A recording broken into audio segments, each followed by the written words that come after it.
Hi everyone, this is Tim Clapham for FX PhD, the After Effects for Broadcast Design course. This is week 2, class 2. This week we'll be looking at particle systems, how particle systems work, and then we'll be looking at some practical solutions. Finally in the lesson we'll build a 5-second sequence and we'll kind of use the particle systems we've discussed to build some effects, etc. As I said, we're going to create an animation at the end. Here's a little preview of the animation that we're going to create. But before we get started on that, I'm just going to have a quick look through some of the particle systems and just a brief explanation of how they work.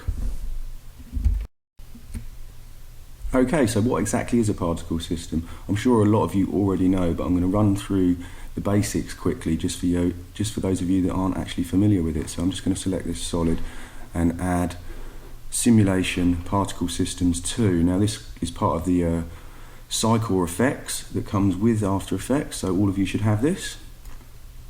Okay, if we open that up we can't actually see anything, but if we just do a round preview, there we go. Not all particle systems work the same, they all have their own quirks and their own unique features, but essentially they all work on the principle that they generate lots of particles. Now a particle is essentially just a point in space, whether that's 2D or 3D space, and then to that point you can attach shapes, layers, etc. Once you've done that you can then control the particles, and that might be using other layers to affect it, or with some physics that are built into the effect, so you can have gravity, wind, etc. So Particle Systems 2 is a 2D particle system. There are other types. There are 3D particle systems. There are some that are based on grids, some that kind of emit from the layer. You'd be surprised how many particle systems there are actually in After Effects. Even things like shatter is a particle system essentially. So to generate the particles you normally have what's called an emitter. Now that could be a point, or it could be a grid or a cube. That's where all the particles are generated from. Now with some particle systems, particles then have a lifespan, so you can set how long that particle is alive for, and then you can set certain properties for the duration of its life. Let's just have a quick look at the settings for Particle Systems 2. Here we have birth rate, so that's how fast it's going to emit particles. Longevity, 2 seconds, that's essentially the life of each particle. So then we come to the producer, this is the emitter. So here we can set the position of it and also the X and Y size. Then we have physics. These are just parameters that control what happens to the particles once they're born. And finally we have the particle settings. Here we can set what type of particle, colour, things like that. So here the particle emitter, or the producer as it's called on this effect, is a point.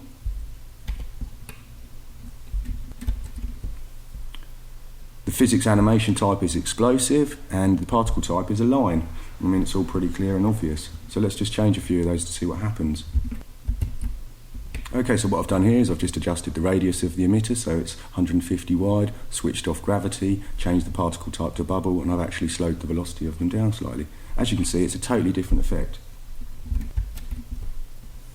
This is Particle World. It's cult effects or cycle effects. It's very similar to Particle Systems 2.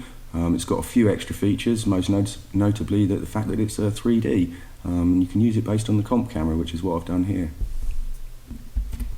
As you can see, it looks very similar. Again, we've got the same kind of particle types and the same kind of emission types.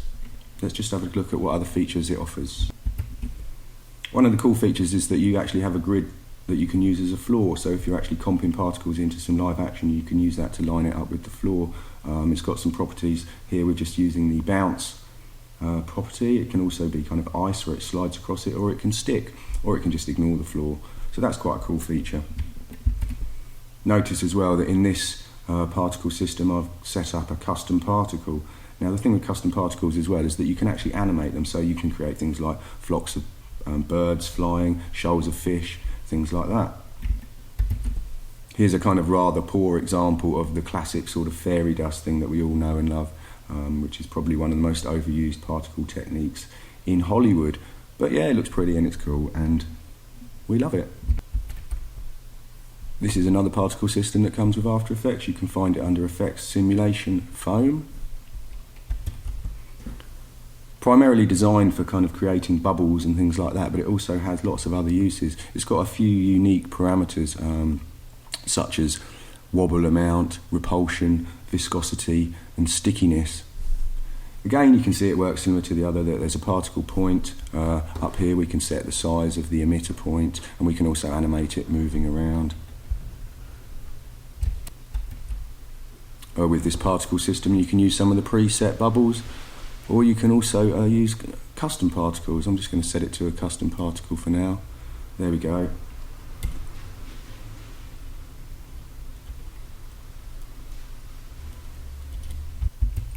Here's an example of using foam with some type. Yeah, it's a bit cheesy, but you know, in the right circumstances, it could be very useful. There's a couple of layers here and a few effects that I've added on as well. You'll have this project file, so you can tear that apart in your own time. I'm just going to show you one other feature of foam, and that's flow maps, and they're really useful. So what I mean by flow maps is something like you can see on the screen here. It's a black and white image, and or should I say grayscale really, and it's used to kind of guide the particles. So what will happen is they'll only stay in the black area. Now this is really useful if you need to do, for instance, medical animations or kind of showing information travelling, stuff like that. So I'll just show you how that works. You take the flow map, you put it in with your particle in the same comp, and you just hide it, and then you set it in the effect to use that layer as a map. So I've got a simple comp set up here with the solid at the top with foam applied. As you can see, it's spewing out particles. They're just randomly going in all directions. If we then go to the effect in the effects controls and set our flow map, you can see the difference. So you just go up here, select foam map, and now you can see that the particles are all contained within that black area. So you're basically defining a path for them to travel along. It's a pretty nifty feature. So as a kind of crude example, I've just created an arrow as a custom particle. So if I just set that, go to user defined, and then we select arrow. Okay, and up here we just need to select this as rendered. There we go. So at the moment the orientation of the arrow is not changing at all, but you can actually adjust that as well. In here we have bubble orientation, it's fixed. If you go to bubble velocity, okay, you can now see that the arrows are pointing in the direction of travel. So hopefully you can see some uses for that kind of thing. One more particle system we're going to have a quick look at, and then we're going to dive into building the project. There are loads of particle systems in After Effects, but we're not going to look at them all because obviously that would take up the whole lesson, and we'd rather look at some more practical uses. The last one is card dance. Now, some may argue it's not really a particle system, although it is, or isn't it? I mean, essentially it's an array. Those of you familiar with Cinema 4D and the MoGraph module, card dance is very similar to kind of using cloner and shader effector. So what it does is it splits up your layer into rows and columns, and then you can control those squares or whatever is left over, and you can control them with other layer maps. The layer maps can look at the intensity or the luminance values, or it can also look at the red, green and blue values, and by animating those you can control the position, rotation, scale of the kind of cards.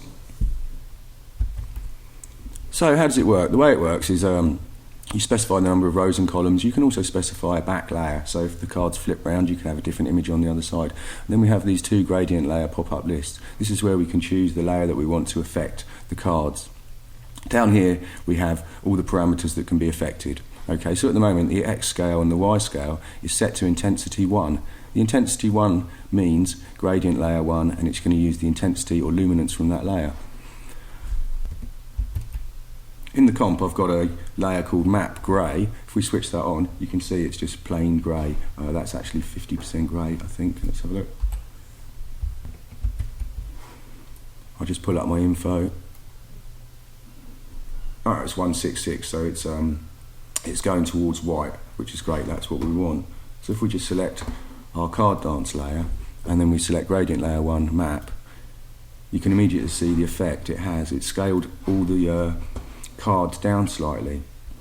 So essentially these maps are the key to card dance. So what I've done is I've just set up a few examples of how you can create those to just generate some different effects. Once we've had a look at that, we'll get on with building the main project. So in this example I've used fractal noise and generated this map here, which is kind of fiery. And then I'm going to use that to displace and scale the tiles on card dance. So we switch off that layer, switch on card dance, you can see what's happened here. If we go to the effects, so we have that gradient layer as our first selection. We have the Z position using that multiplier 1. We can adjust these parameters to kind of adjust the strength of the effect. We also have X rotation, Y rotation and Z rotation. So what that means is as the particles move in Z space, they'll also be rotating. And we've also set scale. So that will kind of scale the particles up and down depending. Now if the map is 50% grey, it will have no effect on the particles at all. If it's white, it will go one way. If it's black, it will go the other way. Think of it kind of like a displacement map. So with this example, it kind of gives a dodgy sort of fire looking effect. In the next example, I've used WaveWorld to generate the map. WaveWorld's a great plugin, especially for those of you that work in 3D. You can use it to make some great fluid displacement maps, but here is a bit of a kind of abstract use for it. So what I've done is I've just set it to kind of give it a slight rotation and adjust the X and Y scale, so as the ripples move across it gives us this sort of wacky technique. Again, they're all kind of ingredients that could be used in your motion graphic projects. Here's another example set up using WaveWorld. There's kind of lots of tiles on this one, and I've animated the number, and it's sort of like a wipe kind of thing, but it's really me just messing around.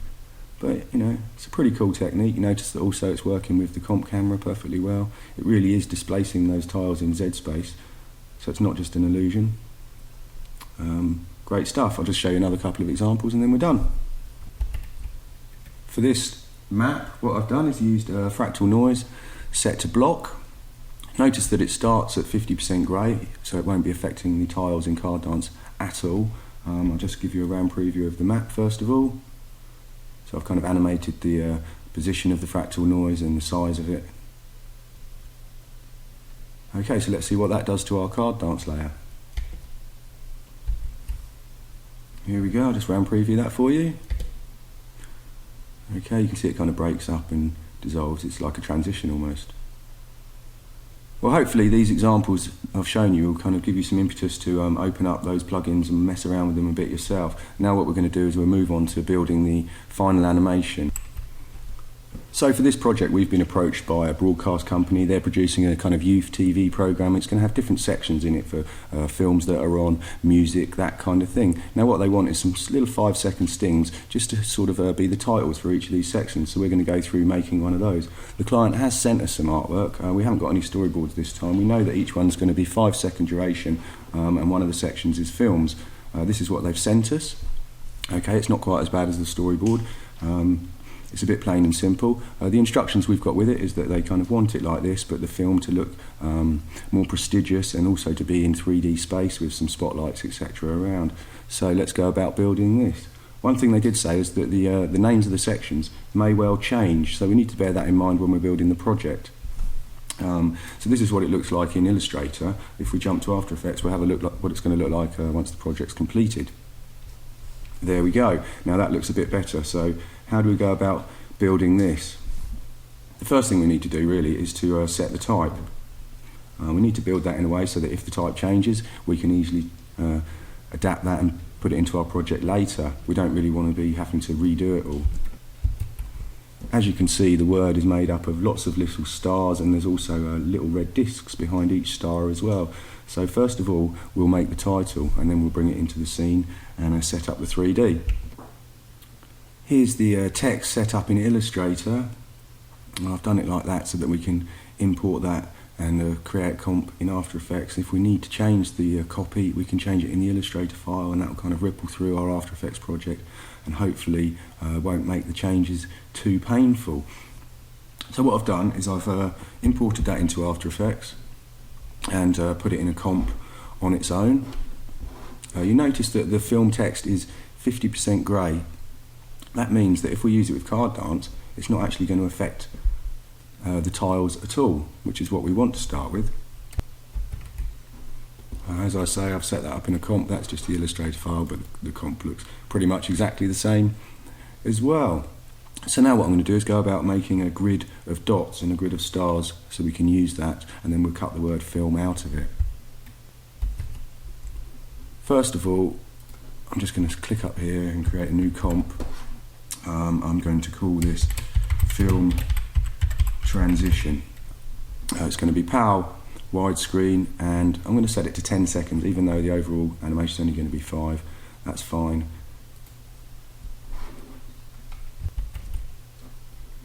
I'm going to add in a black solid and also this grey solid. The reason I'm adding the grey solid will just it will become obvious in a moment. I'm just going to switch it off for now, select the black solid and apply card dance.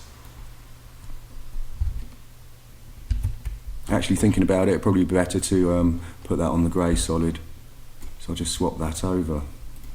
If we open up the card dance effect and select the gradient layer just to be grey solid 1, and I'm just going to set the X and Y scale to use that layer. Okay, and now we can see our tiles. Set that to -2, -2. The reason I'm doing this is just for a guide, just to lay out my grid. I'm working in PAL, which is 1024 by 576. So what I'm going to do is I'm going to set this to 57 and the columns to 102. That will mean that all my tiles are squares and it will evenly fit into this size comp. You can easily kind of do the maths on that for any comp that you're working on. Just going to set these multipliers slightly lower so I can see the tiles more clearly. And what I'm going to do is use this comp as a guide. Because card dance doesn't really work like traditional particle systems, normally you just kind of create one particle and then it would distribute it to all the others. With card dance you need to make a grid for it to work with. That's why I've set up the card dance comp, so I can then bring it into here and I can use it to position my graphics. So what I've done on this one is I've just created a shape layer which has got an ellipse. You can just see it up here. I've positioned it in the position of the first tile, and now I'm going to just use the repeater to repeat it all the way to the end and then repeat that again down to the bottom. The great thing with this is that we can just change our one shape and it will iterate through all the clones, as it were. So if we just open up the shape layer and have a look at what we've got an ellipse, it's set to 9, that's fine, okay, and now what we're going to do is just add repeater. Now what repeater does is it repeats the shape. We know that this is going to be 102 wide, so we want 102 copies. Now the distance between them is wrong, so to adjust that we can go down to the repeater transformation parameters and we can adjust this position here. As you can see, as I scrub that value, the gap between them comes smaller. If we set that to 10, I think we'll find that's about right. It's not quite right. As you can see, it's just slipped off here, so this does take a tiny amount of adjusting. Just going to scrub that value. I think it'd probably be better to do it manually. So I'm just going to set that value. So the value in the end was 10.035, and that seems to have distributed the circles evenly across this top set of tiles. So the next thing we do is just add another repeater to repeat that row to create the columns that we need. So we just go here, select repeater again, and this time in the transformation we need to adjust the Y value. We know that we need 57 copies, so let's set that first of all. If we zoom out slightly, you can see that it's still repeating it along X. We just switch that X value off. And then if we scrub this value, you can see that it's kind of repeating them down as well. So again, a little bit of small fine tuning here just to get the value right. Bear with me and I'll set that.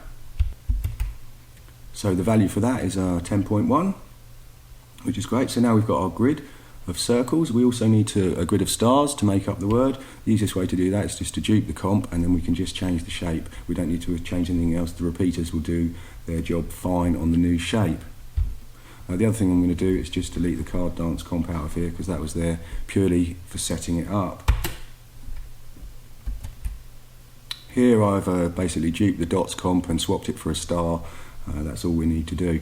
Again, as I said, if the client changes their mind and they don't want it as a star, we can just change the shape in here. It will iterate through all the repetitions and all should be good. So now we're just going to go back to our film transition, bring these in and use card dance with our film comp to cut the type out.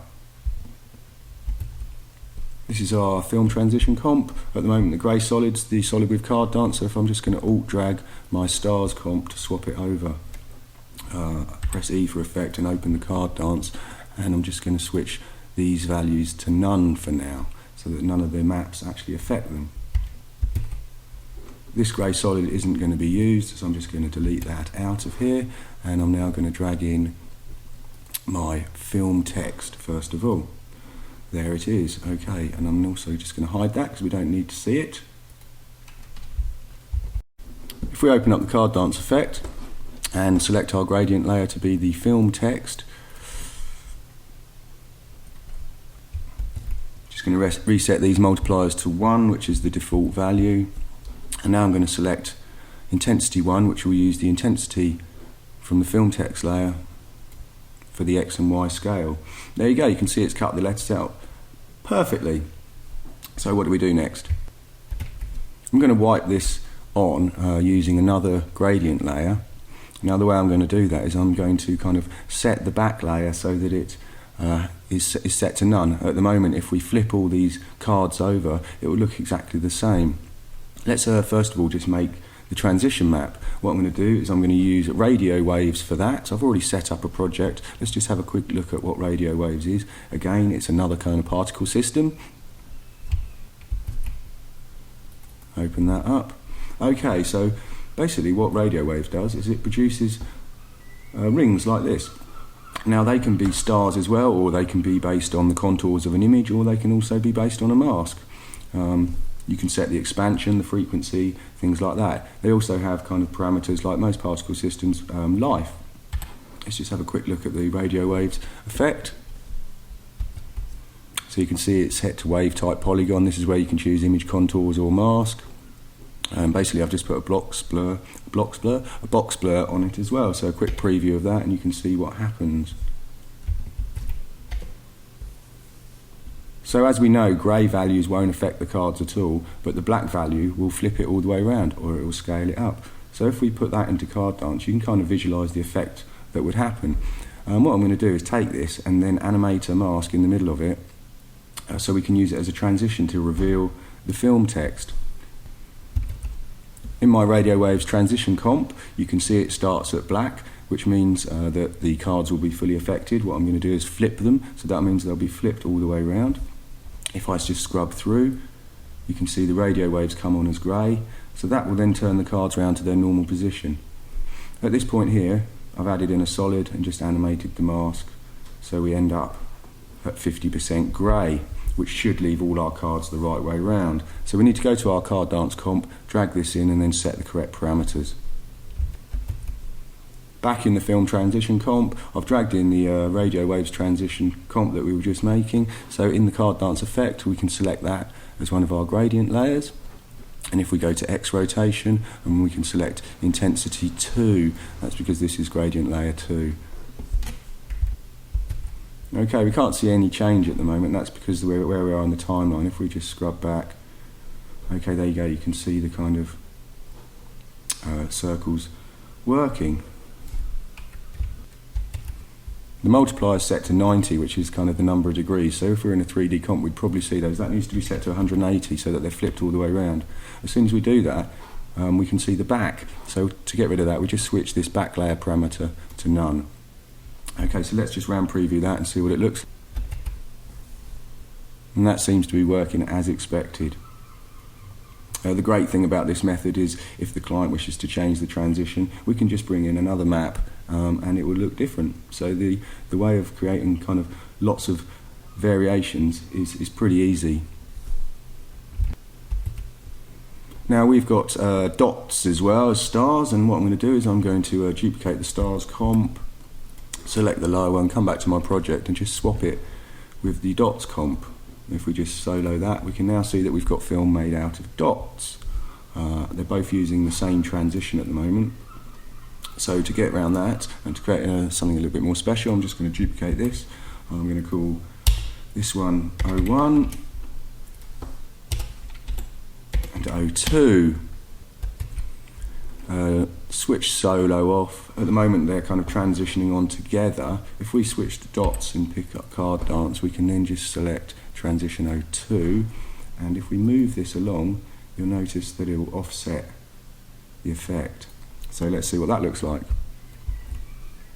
Yeah, it looks pretty cool. I think I'm going to do it the other way around though, so the stars come on first, but I mean that's just a matter of preference. Overall the effect's working as expected so far.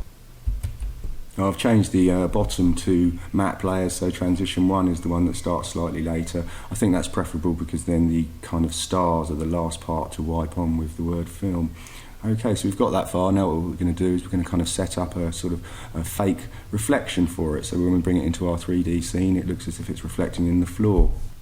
Now we want this film to be sitting on the floor and reflecting in the floor, so what we're going to do now is we kind of make a fake reflection. First of all, I'm just going to drag the film transition to create a new comp and just rename that. Renamed it film reflection. It's just got the pre-comp from the film transition in there. I'm going to jump back to the film transition comp and just make a couple of slight adjustments. What I'm going to do is I'm just going to drag this layer down, he says, just so it sits on the bottom. Come back to our film reflection, we can drag that up again, and then if we just press Y, adjust the anchor point, and we put it at the very bottom of that layer.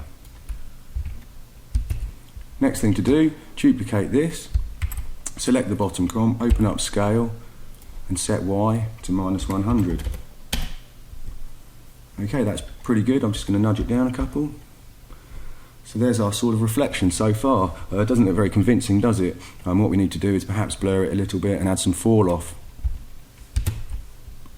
To add the fall off, I'm simply going to use a kind of track matte. So I'm going to drag this solid in and set the opacity to about 50 so I can see what I'm doing. And then I'm going to just add the ramp effect. Let's generate ramp. Now what I need to do is just adjust the black and the white points so they're where I need them. I've adjusted those, press F4 and switch this to Luma matte. Okay, Luma inverted matte in this case. Now we can adjust the points of the ramp until we have the effect that we want. We're not seeing it very clearly because I've still got the opacity set to 50. Let's just up that to 100. There we go, that's better. So you can see the kind of letters sort of fade out. If we select ramp, we can adjust these parameters as we need to. I think that's probably just about right, and we'll just drop the opacity down, say 50, wrong layer of the actual layer below.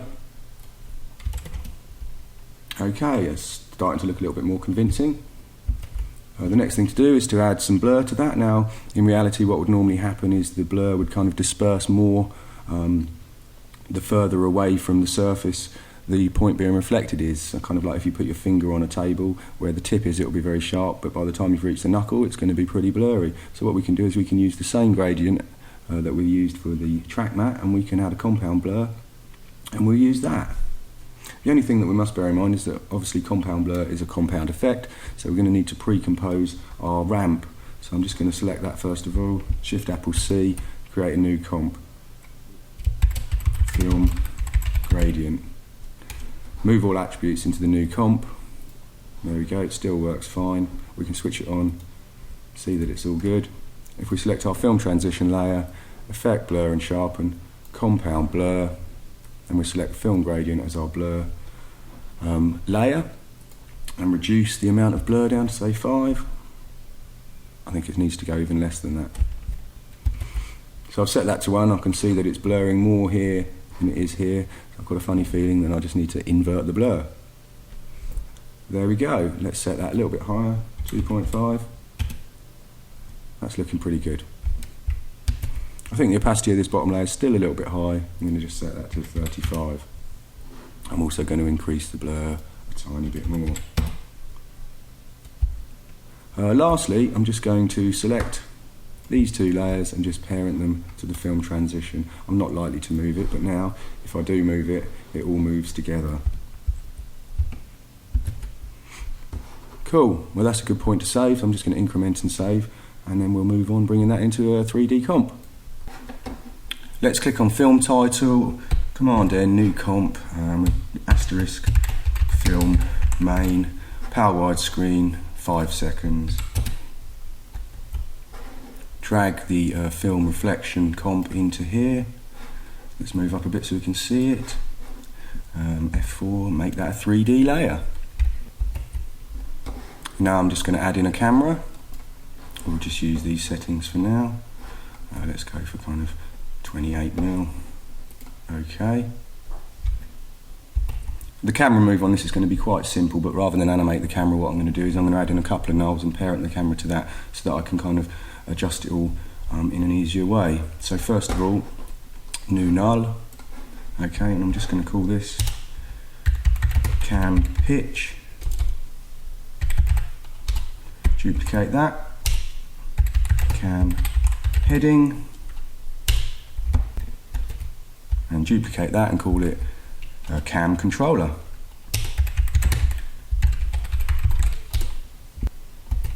Next thing to do is parent the camera to the cam pitch null, the cam pitch null to the cam heading null, and then the heading null to the cam controller.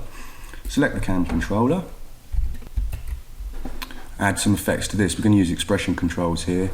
Angle control first of all. I'm just going to rename the effect cam heading.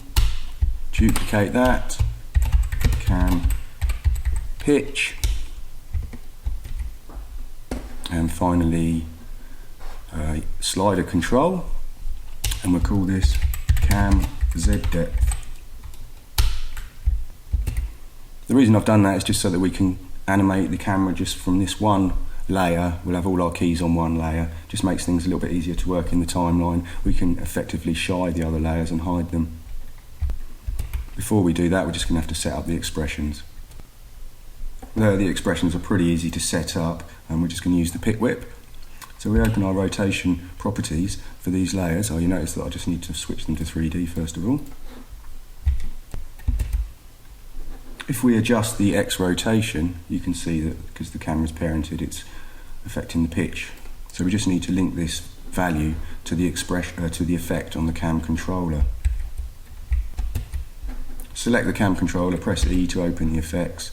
I'm just going to drop these down so we can see the parameter that we need to link to. Drag this up so we can see what we're doing. If we alt-click on the X rotation value, this gives us an expression. We can literally drag it onto our camera pitch angle.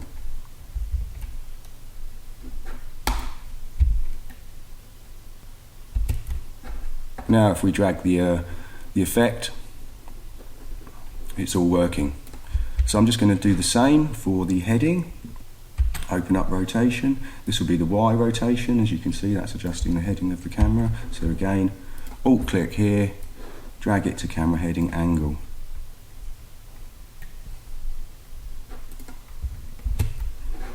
Just check that that worked. Yeah, that all seems to be fine. So now we can kind of adjust the camera from this layer.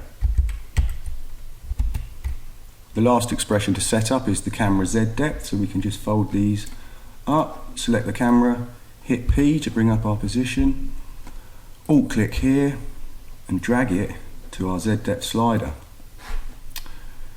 Now at the moment After Effects has created an expression for us. It's created a temporary variable called temp.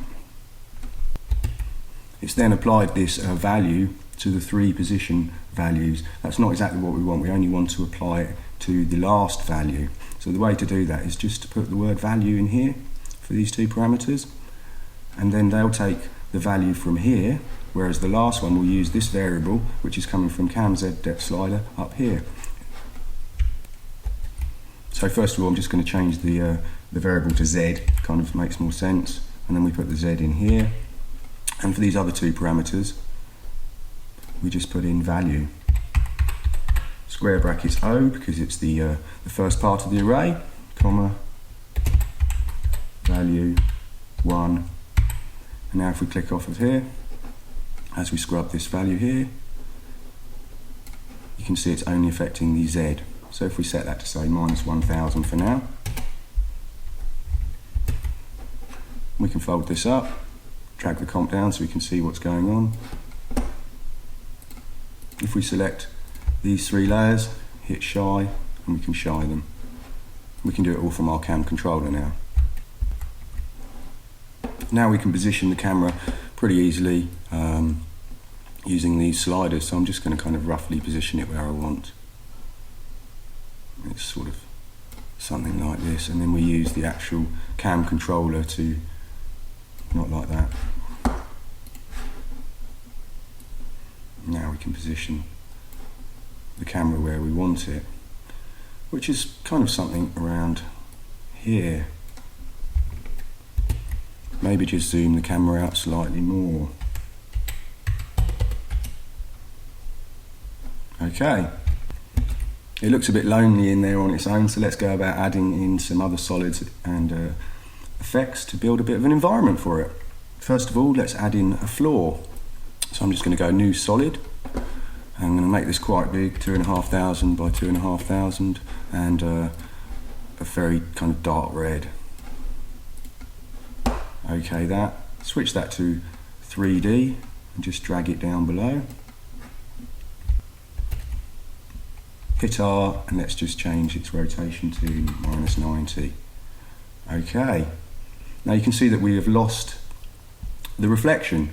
That's because the two 3D layers are intersecting each other. So if we move this layer down, you can see that the reflection is still there, it's just getting clipped. Now there's a hack that you can do to get around that, which is part of the limitation of After Effects 3D, but it's also, you know, quite a cool feature. Basically, the 3D in After Effects all works together, but if you insert a 2D layer in between your 3D layers, then the 3D elements become kind of two separate things. So that's what we're going to do. We're just going to put in a 2D layer in between. Let's just drag this in. I'm going to just set that as an adjustment layer so it doesn't actually do anything. And now the 3D from the film reflection sits above the 3D for the floor. Let's just rename this floor. And I'm going to add a mask to this layer and give it a big feather just so we sort of lose this really hard edge. We may need to come back and reposition and adjust this, but we'll wait until we've got a few more elements in the comp. So first of all, just select the ellipse tool, double click that, there we go, there's our mask. We can just zoom out slightly.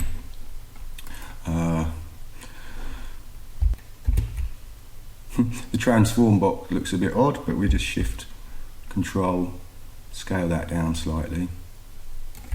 Press F and let's give it a feather of say 250. Okay. I'm going to add a light in as well. I'm going to make that a point light. I don't need it to cast shadows. I'm just going to call it point light. And click OK. Drag this up.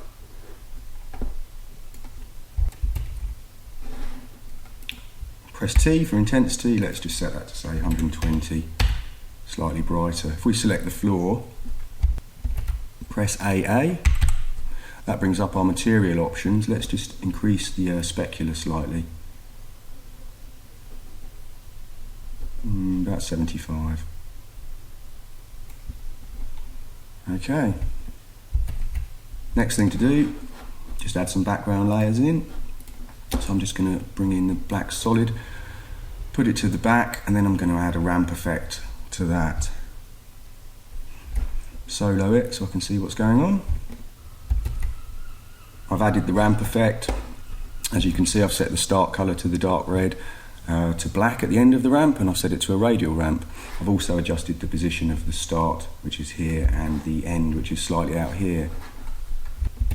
We can unsolo that layer now to see what that looks like. Okay, that's not looking too bad. We've got a bit of a black area here. We can do something about that. We can adjust this light, but what I think I'm going to do is just add another light in there for now. I'm just going to call it ambient. set that to an ambient light, set it to about 25%, and that would just generally light the whole scene slightly more.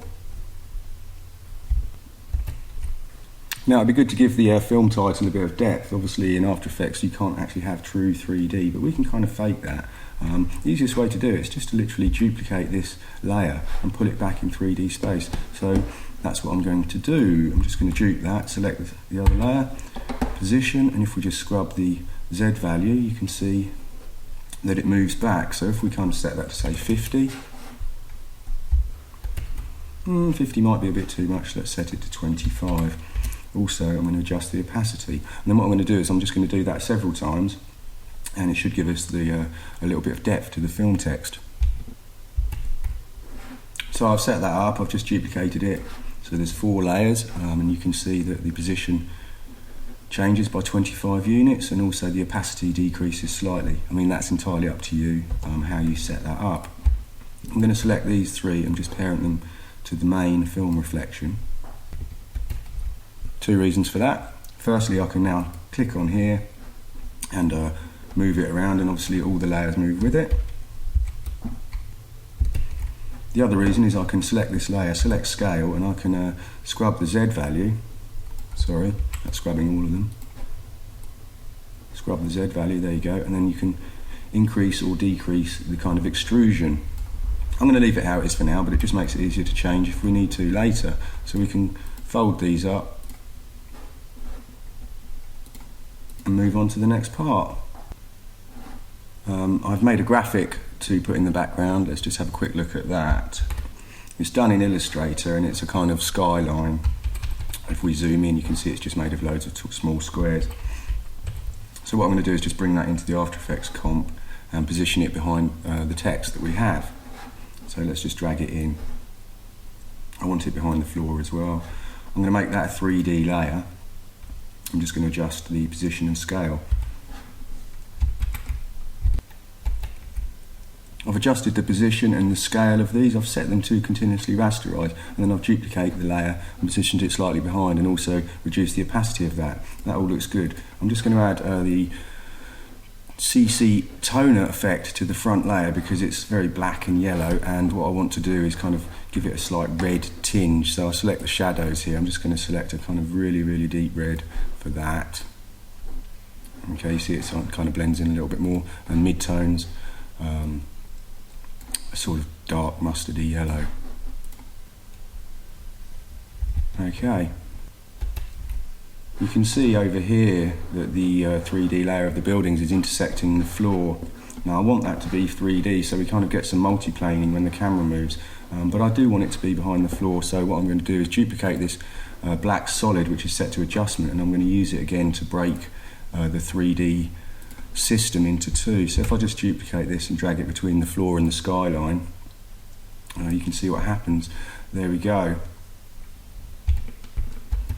Now the sort of cityscape's still going to work with the camera and remain 3D, but it's behind the floor layer. Once we've set up the camera, we may need to adjust the position of that. It looks a little bit low at the moment, but until we get the camera kind of and the composition framed correctly, we can just leave it like that for now. Now we've got a little bit more in the comp, I'm going to adjust the camera position so it is sort of framed how I want it for the final shot. Then that will aid me with positioning all the other elements. So bear with me, I'm just going to position that and I'll be right back. I've repositioned the camera using these settings, as you can see here, and I've also raised up the skyline so it looks a little bit better. Okay, the composition is getting there now. I'm going to add some more elements into the background, and then we'll add a few more particle systems just to bring it to life. Okay, I'm just going to add some more elements into the comp. Just fold that up for a moment. So new solid, I'm just going to make this say 1200 by 700. I'm not really sure of the size, but that'll probably do. And press Y to drag the anchor point down into the corner. And then I can move this up so it's around there. What I'm going to do is just draw a quick mask on here to kind of simulate a sort of spotlight. So I'll just do that briefly. So I've drawn a kind of rough mask, renamed it Spotlight. I'm just going to add some feather to this. should do. Maybe a little bit more. And drag it to the bottom of the timeline, just above the background. Okay, so now I'm going to set some rotation keyframes. You can see I made this layer bigger because when we rotate it, otherwise you're going to get some clipping on the corners. Hopefully it'll be okay now.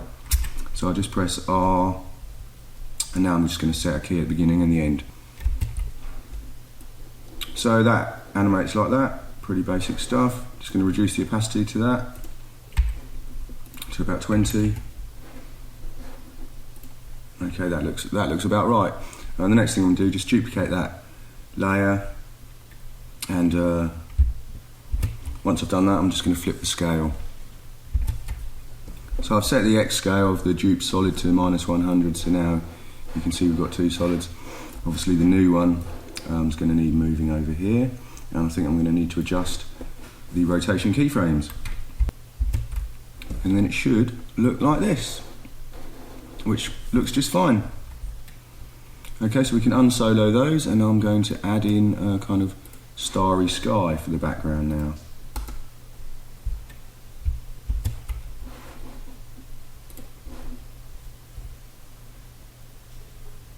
There we go. Okay, so for the starry sky, I'm just going to use a particle system. Quite simple setup. First of all, I'm just going to drag the black solid in, put it behind the spotlights. And for that, I'm going to use,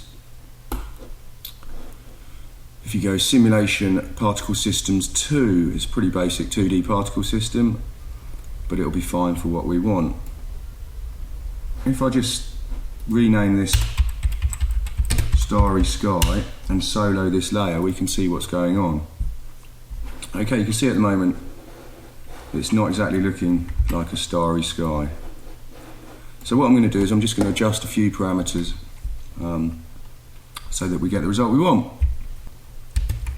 Now I want the particles to be produced over the whole of the image. So first of all, I'm just going to move the timeline down so I can see all the particles. I'm just going to go into physics, set the velocity to 0 so they don't move, and also gravity to 0 so they don't move. So now you can see it's just kind of generating all the particles in one place. So if we scrub these values for the producer size, we can kind of set it. Let's zoom out slightly. We can set it the size of our kind of project window. Okay, so there you go. So now that's working just fine. Now I'd like the particles to kind of sparkle a little bit and twinkle on and off. So there's two ways we could do this. We could produce lots of particles right at the very beginning and then stop the birth rate so that we fill the whole project with particles in one go. Or we could set them so that they kind of gradually appear, live for a while, and then fade out, and that's what I'm going to do. It should make for like a kind of twinkly sky, hopefully. So let's just scale this up so we can see what we're doing. Change it to a star particle type. I'm going to make these pretty small, 0.04, 0.04. Okay, so I've set this up.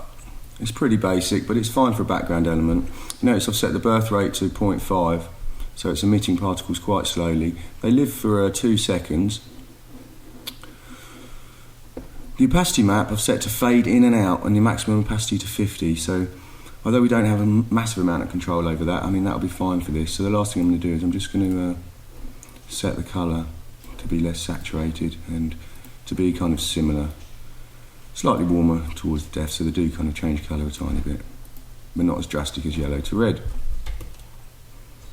Okay, so I mean that looks fine for now. So let's have a look at the whole comp and where we stand at the moment. So there's a RAM preview. It's all looking good. Now's probably quite a good time to save and then carry on. So what I'm going to do now is I'm just going to add some particle effects in between the kind of text and the buildings.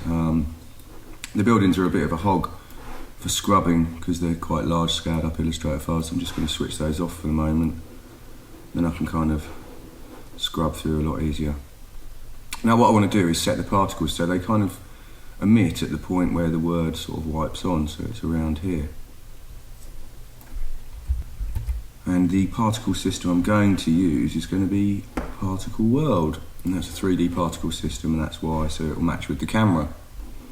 So first of all, I'm just going to drag in a black solid, place it there, actually there, just above that, so it's above the kind of adjustment layer that's breaking the 3D.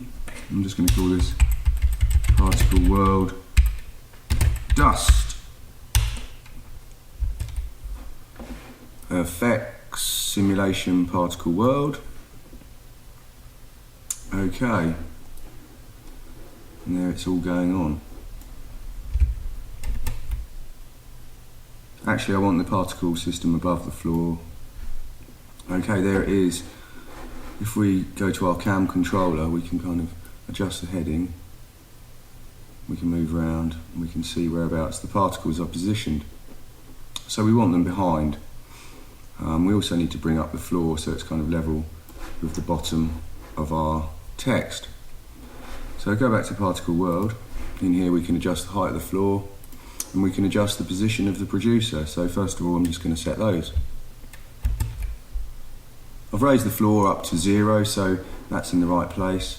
And I've set the position to -0.15, so it's kind of in the centre. If we just go back to our controller and move around, we can then set the particles so that they're kind of further back in Z. 0.1 maybe. A little bit further. Okay.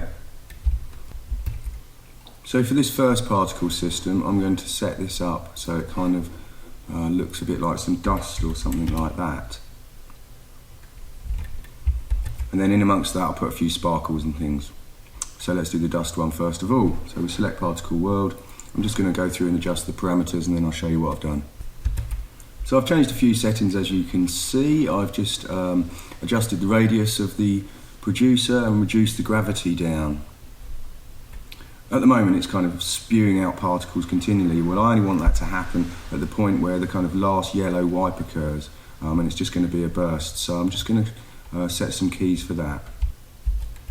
Okay, the yellow circle wipe sort of starts around here. So I'm just going to trim that layer to there, and then I'm going to set some keys for the birth rate.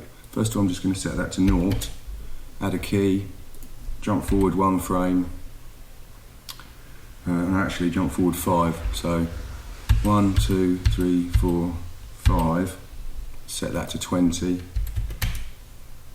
and then jump forward another 5, and set that to 0. I'm just going to solo that layer and see what that looks like. Okay, it looks like this at the moment, so it's not really how I want it, but it's kind of getting there. I think the kind of particles move a little bit too fast, so I'm just going to add a little bit of resistance in there. So I'm going to set this to 1.5. The other thing I'm going to do is I'm just going to change the colour of the particles. I'm going to start off with it kind of pinky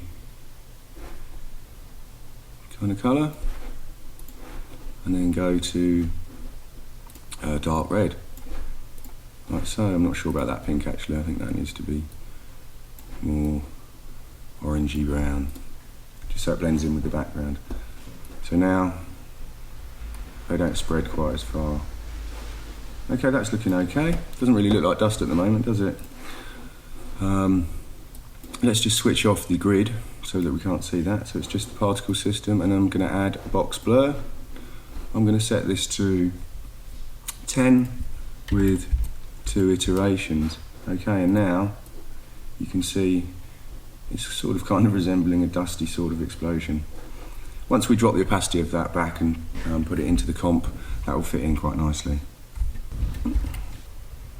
So to create the other particle systems, the easiest way is, rather than kind of set it all up again, I'm just going to duplicate this, rename it, and then adjust the parameters. I'm going to make this one stars. I'm going to use a custom kind of particle for this. Okay, so I'm just going to solo that layer and just adjust some of these settings. I'm not going to want the box blur at all, so I'll just take that off for now. Hit U to see my keyframes. Okay, at the moment it's still set to line. and it's emitting far too many particles for this. The reason there's that many before was because I knew I was going to blur it and make the kind of dust effect. So for what I'm going to do is I'm going to just set this to 5. I'm also going to have a look at the physics and take the resistance back down to 0. Okay, so what does this actually look like? Not too bad. I mean, they're spreading out quite nicely. Just adjust a few more of the settings. So I want to use a custom particle for this. So I need to make that first of all. So let's just go back to the project. I've actually got it from the previous demos, so I'm going to use this because that's the one I want to use. That's even better.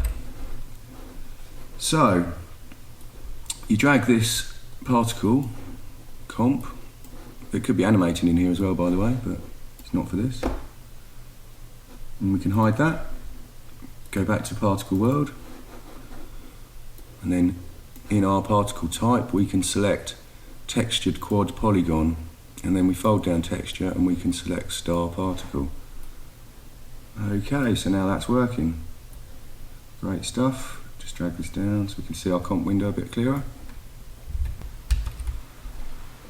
Let's just unsolo that layer so we can see them in situ. Okay, they're all whizzing off everywhere. I thought it would be quite cool if they actually bounce off the floor, because that would show you another little feature of particle world.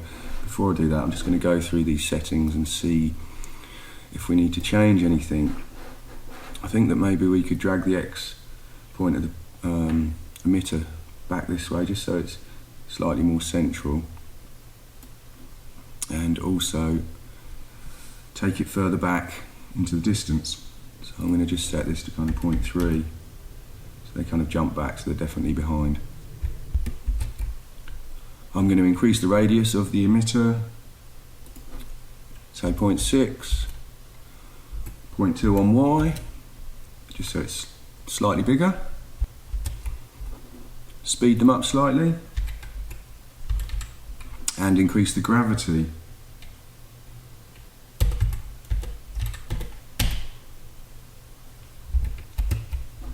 I'm also going to just come down to the particle size. I'm going to set the depth size to kind of 0.1, so they kind of scale down as they fade out. Now, as I said, I want them to kind of bounce on the floor. So we need to find the setting for that. Now, for particle world, it's in options. I'm just going to solo this layer. If you click options, you come up with this kind of quirky looking menu. If we select rendering, we can then choose ice, glue or bounce. Ice will slide, glue will stick, and bounce will bounce. So that's what we're going to do. If we OK that, there you go, you can see they're now kind of bouncing off the floor. If we switch the floor on, great stuff, and then let's just preview that. You can see that they're bouncing off the floor. So let's switch the floor back off, unsolo this, and have a quick preview of what it looks like so far. So this is what it looks like at the moment. I think the smoky thing is definitely too obvious, and the orange colour that I've picked is wrong. It should really have been more of a bluey red, I think, rather than going towards yellow. It just stands out too much. Other than that, I think it's all looking great. I'm going to add in one more particle system and adjust the colour of the dust. For the other particle system, it's going to be pretty similar to the stars. I'm just going to duplicate that, change the particle type, and adjust a few settings. I've adjusted the dust particle system. I've reduced the opacity and changed the colour slightly. I've also duped the stars particles and set it to faded sphere. Now, on a lot of particle systems, you have a seed value which you can change easily, and it kind of, the seed will be used when it's calculating stuff, and if you change that, it will sort of randomise everything. Otherwise, what will happen when you duplicate your systems is that all the particles will be in the same place. Can't find that in particle world, so the only way I'm going to do this is to just adjust a few of the parameters, just so that all the particles don't follow exactly the same path. Otherwise, our faded spheres will be in the same place as our stars. So for that, I'm just going to adjust the velocity and the gravity so that they're travelling a little bit faster and maybe falling slightly slower. It will just give us a little bit of variation. I've increased the velocity and the gravity slightly. No, I've reduced the gravity actually. So they're not matching up. There looks like there's too many of those, so I'm just going to take that down to 4, so there's not quite as many. Okay, I think that should be good. I've changed the colours slightly and switched the skyline on, so let's just save the project and then do a round preview.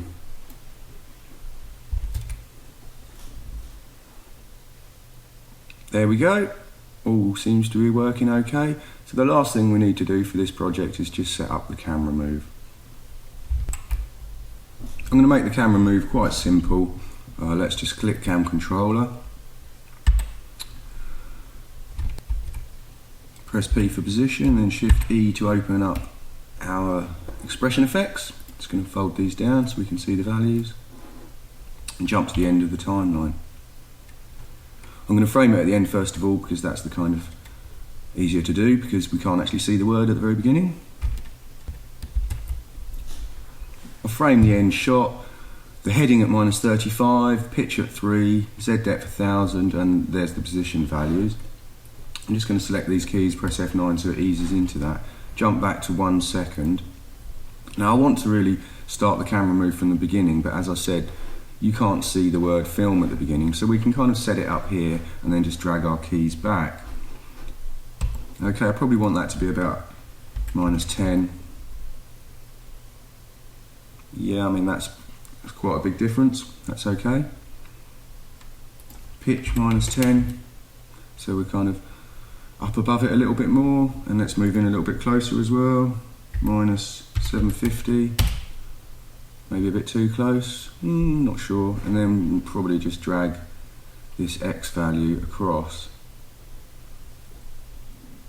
when After Effects wakes up. There we go. Okay. Although it's quite close to the edge, you know, it's not going to really matter with the title. Say by the time the word's legible, the camera will have pulled out far enough. So I'm just going to select all these keys, drag them to the beginning, and actually Control Command click those to make them linear. So I just want it to come straight out of there but ease into the end. So let's just do a quick round preview and see what that looks like.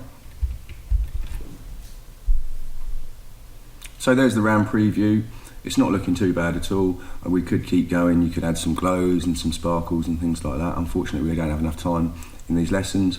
I'd rather move on to something else next week. When you work on this project yourself, obviously you can add all those extra details and things like that and come up with something with a lot more finesse than I have. Hopefully that's given you some ideas of some approaches with using particles. Before we end the project, I'm just going to show you a couple of kind of things, so client changes, that kind of thing, how you can incorporate that into this workflow, because the way we've built this is it is quite versatile. So let's just stop this. I'm going to save it again and then we'll have a look at that, and that'll be the end of the lesson. So there's a few things in this project that make it easy to change. For instance, the client comes back to you and they've changed the word, so it now says movie. Okay, the easiest thing to do is just set up your movie Illustrator file the same as the film one. Command H to reload footage. If I select movie, open that up, and that should, and there you go. Because we've used an Illustrator file and it's in a pre-comp, that'll just ripple its way all the way through. So that worked just fine. Another thing they might say is, oh, we don't want it to be a star, or oh, we don't like the colour of the stars. Again, because we've used a repeater, we just need to select our one shape layer, our one poly star, and we can then change the settings for this. We can change the colour for it. So I've now just made it orange. When we come back to our main comp, again, that's going to ripple through. Obviously you're going to need to go in and adjust the colours of some of the particle systems and things like that to match, but generally it's quite easy to make changes in a thing like this. Okay, I've just undone that. One last kind of point about it would be that if you were actually doing this as a job, you'd probably be producing kind of a few of these, one for the film section, one for the music section, you know, one for news maybe. because we've set this up like this, it would be pretty simple to do. All you need to really do is kind of start at the transition, duplicate that, take your layer map, which is film at the moment, change it to movie, bring that in, okay, and you just swap the layer down here for the new comp. That will work just fine. Again, with your stars and dots, you can dupe those to change the shape, and then you just carry on through duplicating these and renaming them, so music, reflection, etc., music main, and then you'd end up with kind of almost exactly the same comp but with a different word. Presumably you'd use slightly different colours. Then just trying to change the camera animation, and you've got that animation done. The thing is, you'll only change a few elements, so there'll be a nice continuity between all the animations in the program. But from your point of view, you've made it once, and then you don't really need to make it again. You're just going to change the assets that build it up. So that's it for this week. Hope you enjoyed the lesson. This week we kind of covered particle systems that come with After Effects, and we've created a kind of small little title for a kind of pop or youth program. We've learned how to fake 3D reflections, and we've set up a simple camera rig as well. Next week what we're going to do is we're going to create another project, but we're going to be using Trapcode Particular and possibly Trapcode Form. So if you don't already have those plugins, I suggest you go to www.trapcode.com, have a look at what it does, and if you click the links from there, I think it takes you to Red Giant Software, where you can download a demo version, and then you can follow along with the lesson next week. For those of you that are actually taking the After Effects course for the full term, thanks very much. I'll see you next week. Everyone else, thanks for watching the previews. So that's Tim Clapham for FX PhD signing out for another week. Have a good one.